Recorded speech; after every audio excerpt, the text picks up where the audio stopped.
In this video today, I'm going to dive into the relationship that does exist between artificial food colorings and ADHD. Let's dive in.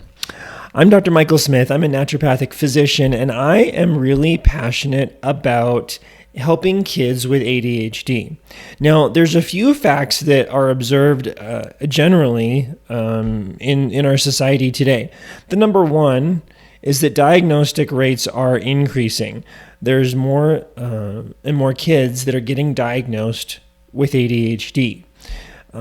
That's being seen all across the board. And these lines on this graph show different studies that show the same upward trend over time. ADHD is characterized by a lot of challenges in behavior, whether it's inattention, whether it's hyperactivity. There's a lot going on that can create problems at school. It can interfere with learning. Children are not able to stay focused and engaged in the learning process. And that is difficult. That is challenging for students. That's challenging for parents, and that's challenging for teachers. In fact, it's not hard to say that our whole society is being impacted by the effect of ADHD and just ADHD-like symptoms, whether or not it's formally diagnosed. Not only is this impacting things at school, but it's impacting things at home as well. Parents with children with ADHD struggle with helping their child with behavior challenges, getting regular chores done, getting up, going to school, normal routines that for other children without those symptoms or conditions are very difficult. The standard medical treatment for ADHD is our medications. And that's the common thing that is used in today's society, medications and therapy. However, there are so many other things that can be done to support kids. As a naturopathic doctor, I do prescribe medications. I do believe that there is a time and a place for medications, including for ADHD. However, I do believe that that is kind of more of the last resort of things that we should consider, not the first. I do not believe that for a kiddo with ADHD, that a 10-minute screening questionnaire completed by the parent, completed by the teacher, and completed by the doctor is sufficient to establish a formal diagnosis. Now, other pediatricians may disagree with me on that. I believe that a full neuropsychological evaluation is warranted. Those are timely. Those take time, several hours. They cost money. But we really need to tease out what is going on here. One of the diagnostic criteria for ADHD is that it's not something else. And we need to make sure it's not one of those other things. How do I approach ADHD? I approach ADHD in many different, with a whole body perspective. When I'm looking at a patient with ADHD, I'm looking at what's going on in this red section internally. What is their personality like? What is their constitutional homeopathic constitution like? What is their family history? What's going on with other family members that have they experienced similar things? We can look at genetics for neurotransmitters, drug metabolism. There's so many things that are all those inside stories, as I like to call them, and as I've heard them called before, coded in our DNA. What are we really like, and how is that affecting ADHD? We can look at external terrain, the structure of schools, daily routines, physical activity and movement, sleep support. There's so many things that can be done with that in the environment that the child or adult, in many cases, but mostly children, is exposed to. We're looking at that. We're looking at what's going on inside the brain. What are the neurotransmitters like? What can we do to feed that brain the nutrients that it needs to be successful and to operate optimally? There's the mental emotional support with both individual therapy, cognitive behavioral therapy, and family therapy as well. And it's all tied together with the gut. Our gut is so important, and it connects everything together. There is a established connection between our gut and our brain. The brain gut brain connection is well established in the scientific literature, and we know that there's relationships. How can we help strengthen our gut so that we can help our brains function optimally? There's ideas of mindful eating, reducing the burden of food allergies and sensitivities, and making sure we're just getting the right nutrients in general, not having lots of blood sugar spikes, things like that. But the one I'm going to focus on today is the influence of artificial colorings and flavorings. Now, as you can see, this is a small piece of a large puzzle. I'm really zooming in here. This is we could spend a whole class or lecture video on each of these topics, if not multiple videos per topic. I'm focusing on one of them. And if you're interested in hearing about any of these others, drop a comment in the description below and let me know which one would you like to hear about more. And I can make a video about that. Giving a spoiler alert, food dyes affect behavior. It's been established. We know that. My goal for you today is to know how to do something about it, so you can take actionable steps to change the conversation with yourself, with your family, with your kids, with your schools, communities, and hopefully our nation as a whole. First, we need to talk about why in the world do we have artificial colors in the first place? Why? And I think if I was in a classroom setting, I would raise my hands and why are we talking about it? But looking at all these pictures, it's to help make food appealing. Food manufacturers are smart. They know what we want to eat. They want to make money. They want to make money through selling food. How do they make the food more appealing to be sold? Through artificial colorings. It's a cheap, easy way of making food more palatable. The idea of artificial dyes generally began in ancient Egypt. We're looking at a picture here with blue pigment. It was started by the Egyptians. William Perkin created the first artificial dye that was made from mauve. It's mauve, this beautiful purple, rich color that I have a picture of here. From then on, in the early 1900s, the Food and Drug Act started regulating these colors in our food supply and so forth. In 1927, the FDA was established. By 1931, there's 15 colors that were approved for use in food. This was enhanced by the 1938 Food, Drug, and Cosmetic Act.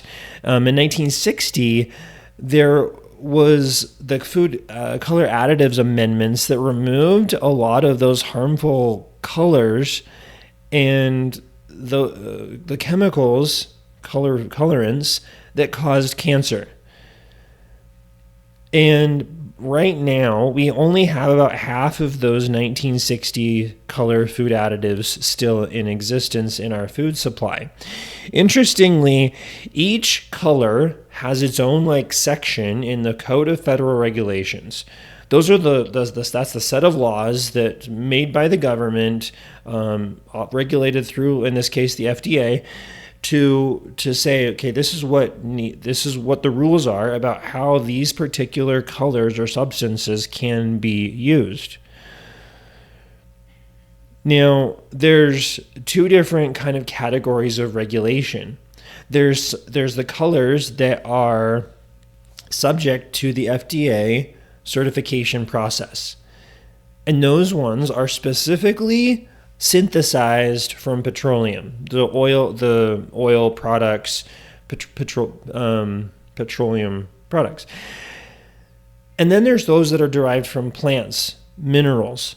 Carmine is one from insects. So just for more natural, I guess, in a way, it's still artificial, but it's more natural based. Those are still regulated, but they're not required to be certified. We'll get to that in a minute. There is the FDA pathway for kind of going, I don't want to say going under the radar because that's not correct, but it's a different pathway to regulation. It's those that are generally recognized as safe. And there's a lot, when a food manufacturer comes up with a new product, new chemical that they want to add to their food, they need to be able to show that it's generally recognized as safe. And there's a whole process for that. I'm not going to go into that right now. That process does not apply to color additives. There are rules for that. But are those rules enough? Let's look into this further. These are screenshots from 2 Instagram posts from Vani Hari, who is known on Instagram handle as the Food Babe, and other social platforms as well. As you can see here, there is we're looking at 2 different products. We're looking at M&M's, M&M ice cream, and we're looking at M&M's and we're looking at Fruit Loops.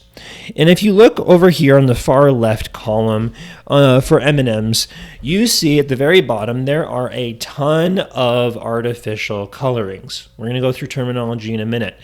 There's a ton of food artificial colorings.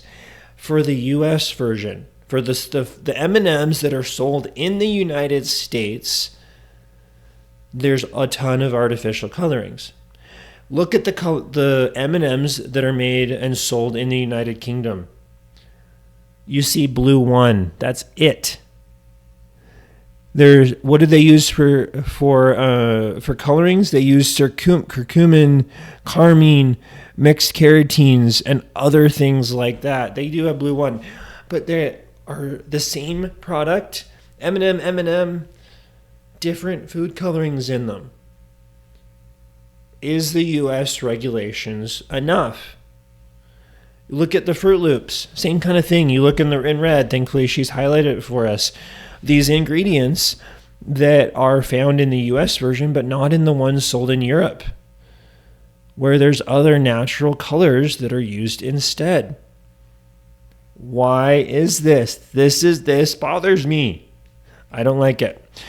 In the United States, I believed that it's kind of an innocent until proven guilty. Like the FDA is going to say you can use it until there's enough evidence that basically says you can't use it, and it's not good for you to use. I don't agree with that because that's the way the FDA operates. But I don't agree that that's valid because there is increasing evidence, as I'll share a little bit of today, that food coloring does impact the health of individuals, especially the kids who are gravitated toward those dyed products. We have the influence of the food industry and this lobbying in Congress and with the FDA to pass rules that protect their share of the grocery store and their ability to make money, because that's really all that they're there for. They're there to please their shareholders. They're not there for the public, as much as they want to think that. And then we look at the history of how of its regulation. There's a lot of things that go into why the way things are the way they are is because of our history. In Europe, I feel like it's the opposite. It's guilty until proven innocent. European regulations about food dyes are very strict. If you want to put an artificial food coloring in a product, you need to have a specific label on it that outlines the risks associated with that food coloring. I really believe it's tied to the predominant socialized healthcare system. The government is paying for healthcare for its citizens through taxes, but the government wants to keep those costs down as much as possible. So naturally, and of course, it's going to keep down those things that are causing problems and increase that would otherwise increase the cost of healthcare. Europe knows that these food dyes cause behavior problems, and it knows the societal costs, both in healthcare and in productivity, in education, in work, in parenting, in childcare. The burden that comes from the effects of these chemicals in our bodies. So it's going to regulate them so it can keep those costs down and help society. Now, this is not a conversation about socialized healthcare, but I think we can see about how the effect that who's in charge of paying for things really affects how things run. Can you tell I'm passionate about this? Okay, so there's some terminology that I want to talk about because you need to be informed about what you are looking at when you look at the bottle, like we just did, the labels.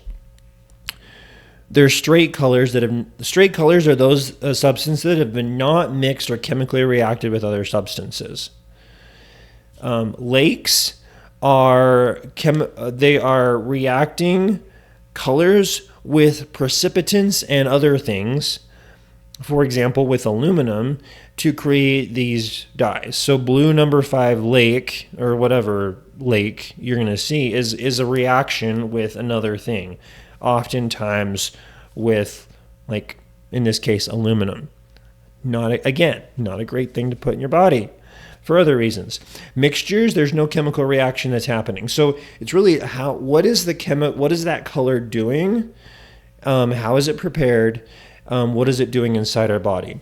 FD&C, when you see that, refers to those that are regulated specifically by the Food, Drug, and Cosmetic Act that are batch tested during production for safety.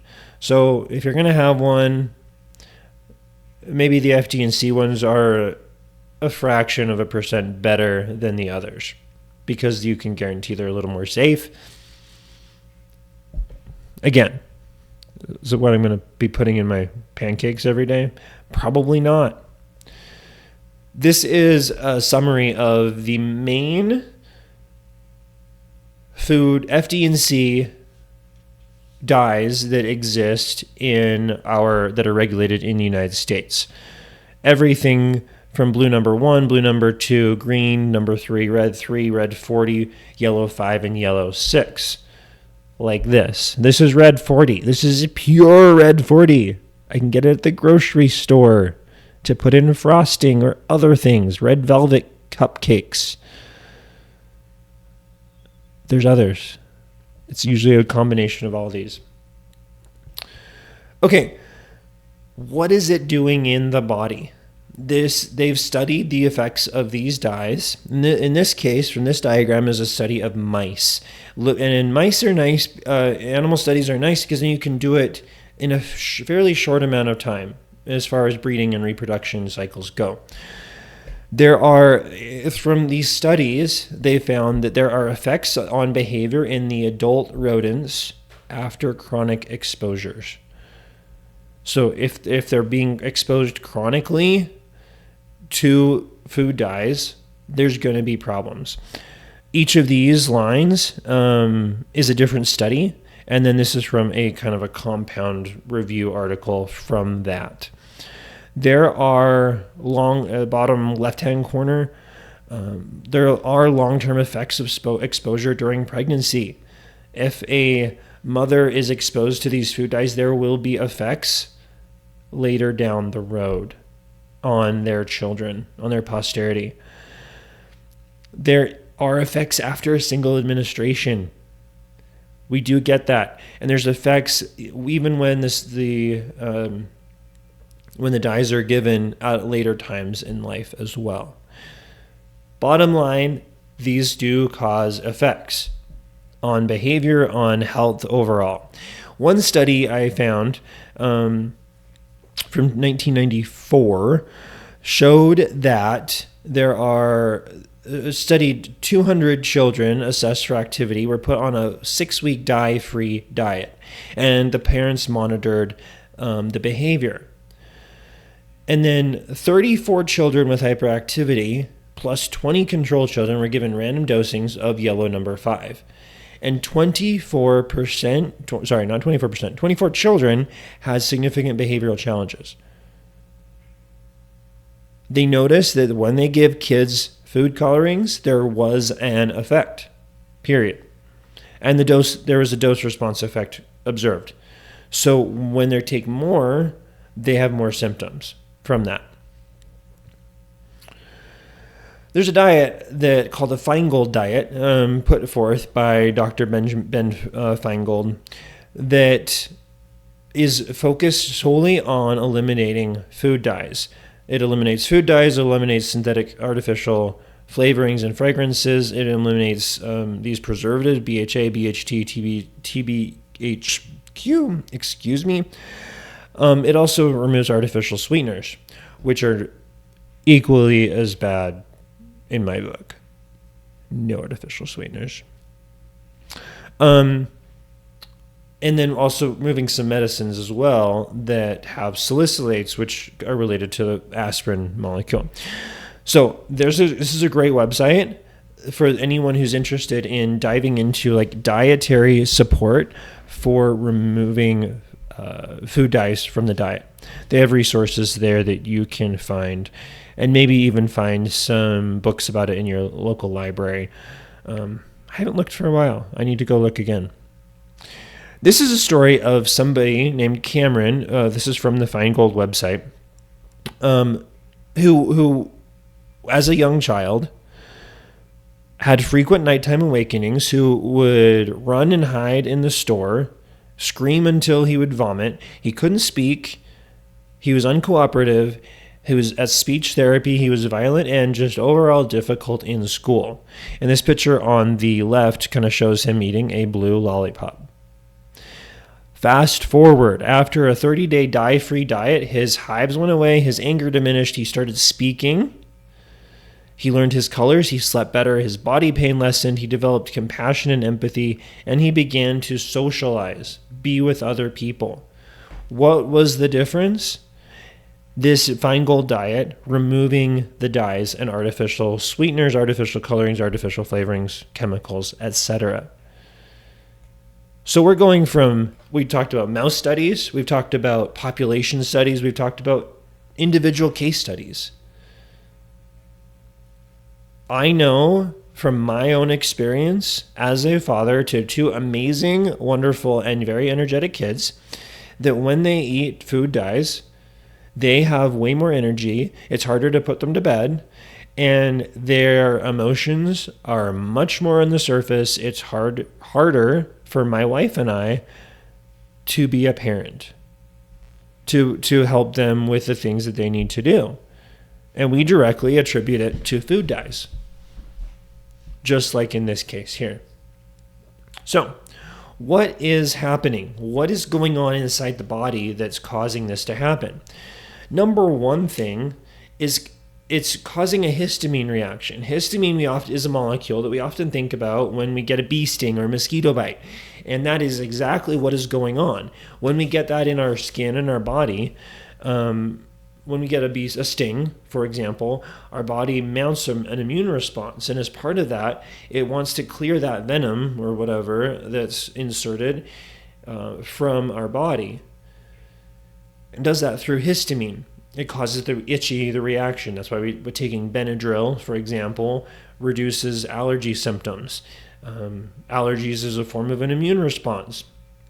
When something foreign comes in our body doesn't like it, and then there's different types of immune reactions, but in this case, histamine is involved. Interestingly, histamine is also found in our gut, profoundly in our gut.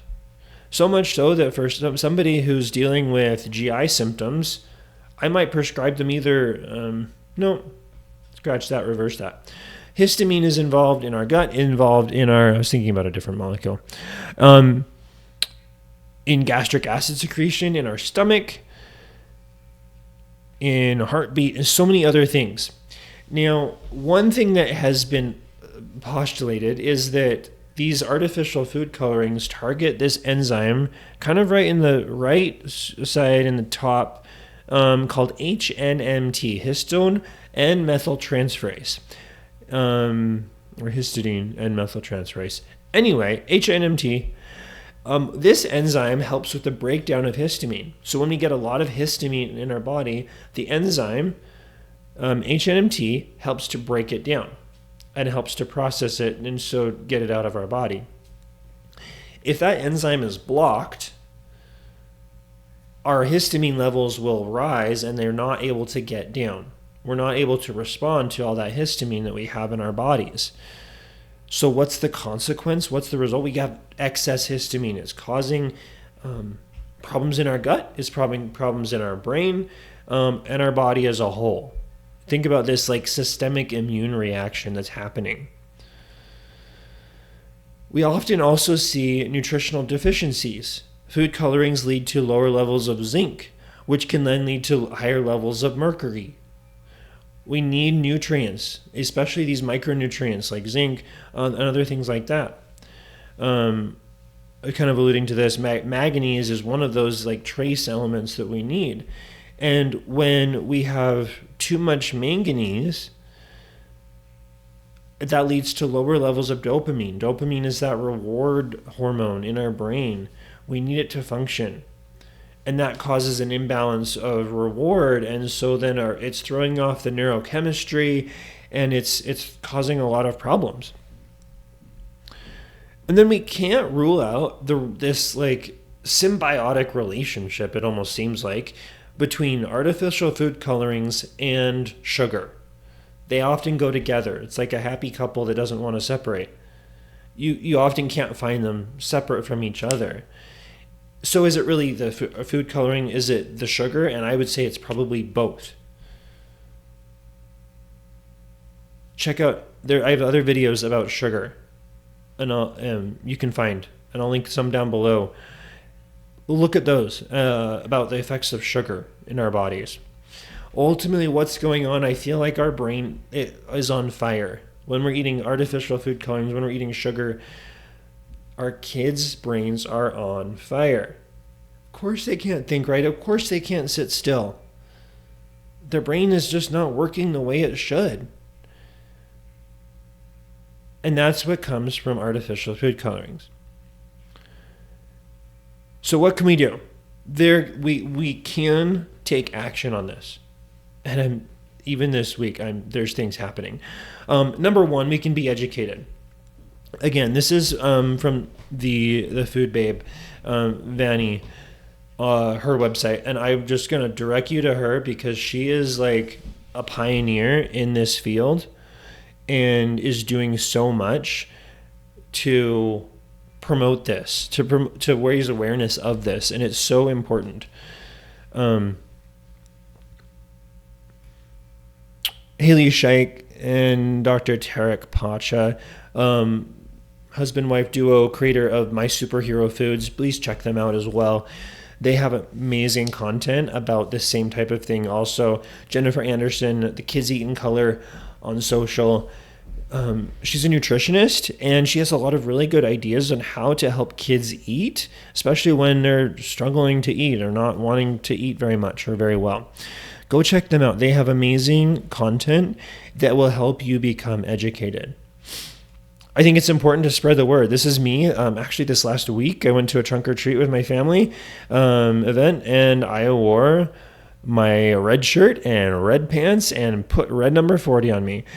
People need to know that this is a problem. You know, it's really hard to know if I was like supporting Red 40 or against Red 40. I was taking the angle of like, this is my scariest costume I've ever worn kind of angle. I liked it. You don't have to like it, but I liked it. I was recently informed about this cool documentary that's coming out soon. It's called To Die For. How appropriate. It's great. To Die For the documentary.com, go check it out. You can see the trailer. They're fundraising right now so they can send it to film festivals and things like that. But it will be available soon. But one reason to really go on their website is they have a ton of great information about foods that have dyes, how to get more informed, how to get more involved. So go there. I'll have the link down below as well. But it's amazing resource that you can learn from.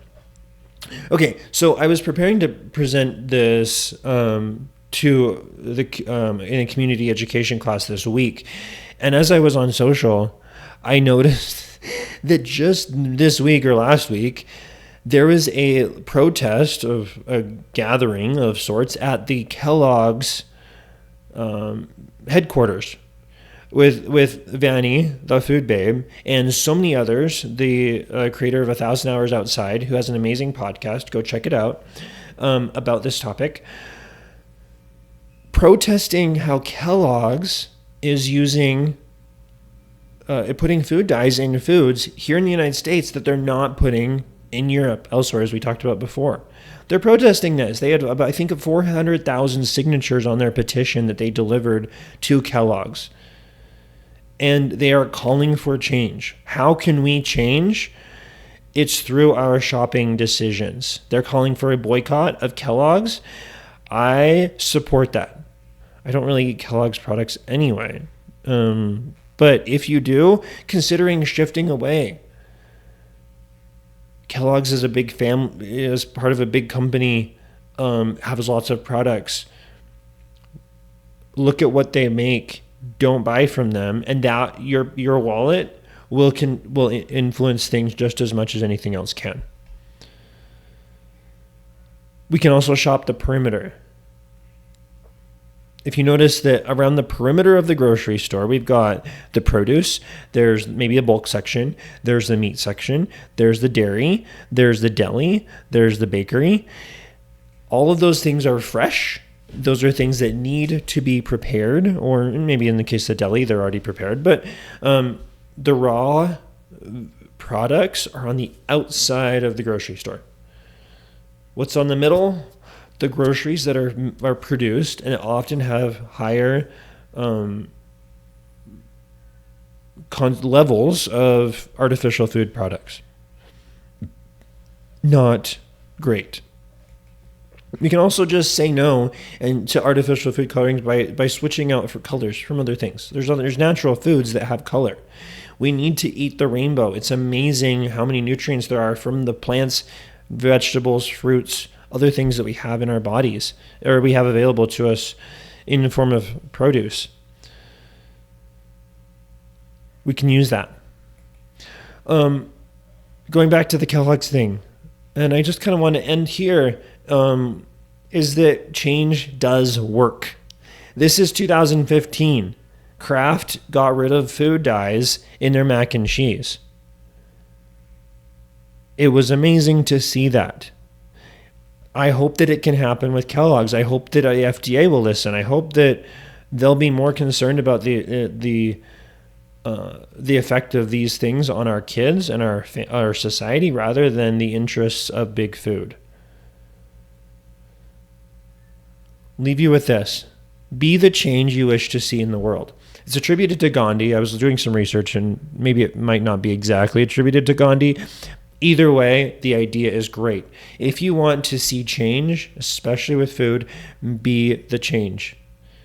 You might not be able to go to the Kellogg's headquarters and deliver a petition like they did this last week, but you can control what comes in your home.